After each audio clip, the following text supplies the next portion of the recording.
Vibes Nation presents What's Poppin' in Pop Culture. Pow-pow, pow-pow, pow-pow. Powered by Conquest Journals. Pow-pow, pow-pow, pow-pow. Here's I Tia. love that. Here's Tia. Pow-pow. All right, let's talk about what's popping in pop culture. Of course, I know that Margot Robbie is pregnant right now, so obviously that's very much the buzz. But let's talk about actual shows and movies, right? My first report is about Resident Alien finally getting a season 4 update. I was really worried about that because season 3 had ended and it had been some time before we got an announcement about season 4. We will be getting a season 4 of Resident Alien. It will be on a new network. It is no longer going to be on the Sci-Fi Network, instead the USA Network. So go there to check out. But I'm just very excited to see more of Alan Tudyk as our Resident Alien.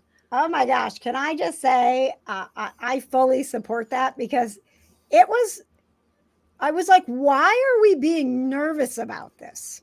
I was very nervous. I was incredibly nervous, especially what had happened to Winona Earp a few years ago. I was very nervous that the same thing was going to happen to Resident Alien. Yeah. Yep. I was like, there's no reason that we're not getting the announcement. And now I feel like we understand. It's like, okay, it took a little bit of extra time to negotiate, to get it on the USA Network and do it. Like, that's new contracts and new things. So it's like, yay, but they could have at least said, like, season 4 is coming.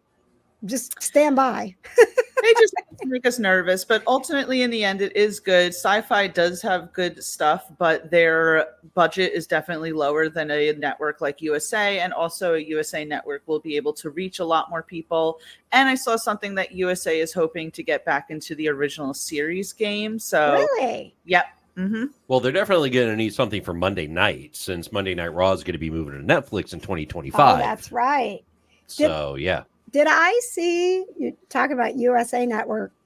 I think I saw something about White Collar. Mm-hmm. Oh, yeah. They're looking at doing a reboot of it. Yeah. Yeah. I mean, that was one of their best shows. So God, loved it. That would make sense with what you're talking about. That and Burn Notice. Yeah. Loved them both. Oh, my gosh. Oh, man. Good stuff. Good stuff. Love us some Bruce Campbell and Gabrielle Ann. Sure do. Sure do. All right. What else is popping, Tia? All right, so what else is popping is that The Boys has been confirmed for not only a season 5, which is not really surprising. The Boys always gets renewed for another season, even before the latest season comes out. But the 5th season will be the final season of The Boys, which I also believe is the right move as far as telling a cohesive story. If you are watching The Boys right now, it is probably the wildest thing that we've seen from The Boys. I am not okay. No. I am not either. Listen, Anthony Starr does the best performance as Homelander, and I'm a little salty that people are so surprised that he's not like Homelander in real life. Everyone is there was an interview where he was like, people are genuinely shocked when they're like, wow, you are nothing like Homelander. And it's like, do you think he would have a job if he was like Homelander in real life? Do you think he would like be allowed on the streets if he was like Homelander? It's a little shocking, but season 5 will be the last season of The Boys. For those who don't know, The Boys is based off of a comic. Garth Edwards, I think, but don't quote me on that one. But it is based on a comic. Obviously, a lot has been changed for the live action adaptation, but we'll be getting that. I can imagine. I'm like, that's an understatement, I think. This might be a hot take, but I'm not even sure I want another season, because if Eric Kripke keeps scarring me. No, because you want another season because apparently, I don't know if it's rumor or facts, but Jared Padalecki is supposed to be in the next season. I know. And he keeps bringing these supernatural characters. Getting the band back together. And then doing these absurd, perverted things with them that I can't unsee. And I don't know that I can do much more of this.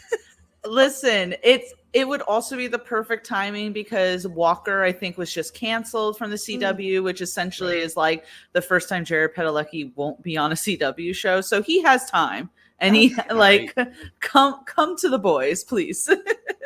I mean, at least at this point with Jeffrey Dean Morgan, his role has not been to where I'm like I can't unsee Rob Benedict doing the Oh thing. my I can't even talk about Rob Benedict. I was like, and he's like, "That's Rob Benedict, right?" And I'm like, "No, I don't want it to be. I don't want it to be." And he's like, "Yes, it is." And I'm like, I don't want it to be." It is so good. It really is. But just the thing, the comics, I think, are even crazier and more perverted. So, in fact, they've toned things down for live action. Wow. So, okay. Yeah. All right. Well, then I'll take Rob's crank in the show and not read the comics. That's good. I just want to see Jensen Ackles back again. Okay. Right. I don't know that I want to see anybody else doing anything in the show. I just sit through it and I'm like, oh God. Yeah. And then we have Gen V to also be wacky. So there you go. We haven't watched that yet. I know you said that's really good and that some of the characters from The Boys kind of crossover. So we need to put that on our list of things to watch. 100%. All right. What else is popping, Tia?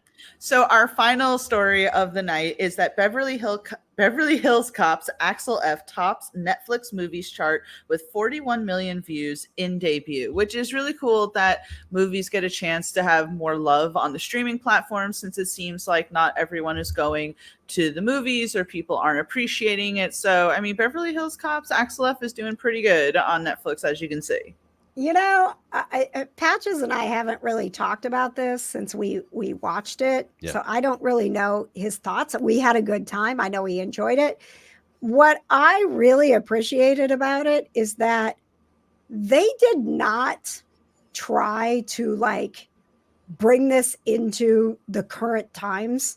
It was all the same music. Like the soundtrack was all the same songs. Yeah. It was just there's a lot more but starting out the movie, much like Top Gun Maverick, right? It gave you it almost kind of gave you it hugged you, right? It's like, hey, welcome back. But I think that Maverick did kind of move into current times, and Axel F was just straight up, this is how we did the original movie.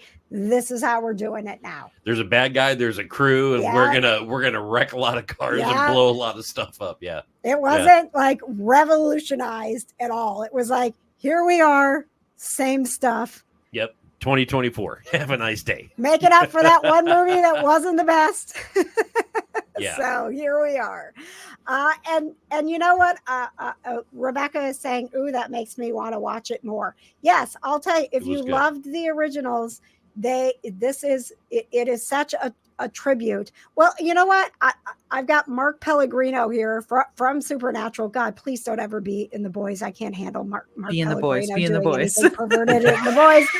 Here's Mark Pellegrino talking about Axel F. Beverly Hills Cop is an iconic movie. I grew up with it. It's like my youth, right? Mm-hmm. So being on this movie was sort of like being in two ages at one time, because I think they sort of did an homage to the 80s action flick while keeping it fresh and adding some new things to it. So I really felt like I was straddling the past and the present simultaneously, and it was great. And I got to work with Eddie Murphy, who's a comic genius, and I got to see, this is the most important thing for me, see how guys like that work, because you'd be surprised at how serious they are on the set, how focused and concentrated. To see that cerebral, intelligent part of Eddie, and then watch Axel Foley be born when the camera's rolling. It was so fun to talk to him and listen to him talk about I'm a fan and I get to be in this movie. It was really amazing. And actually, I have listened to that interview of yours with Mark Pellegrino, and as a huge YouTube promoter and everything, guys, you can definitely watch that on the KJ Today show. All right, if you want to watch the full interview that KJ did with Mark Pellegrino.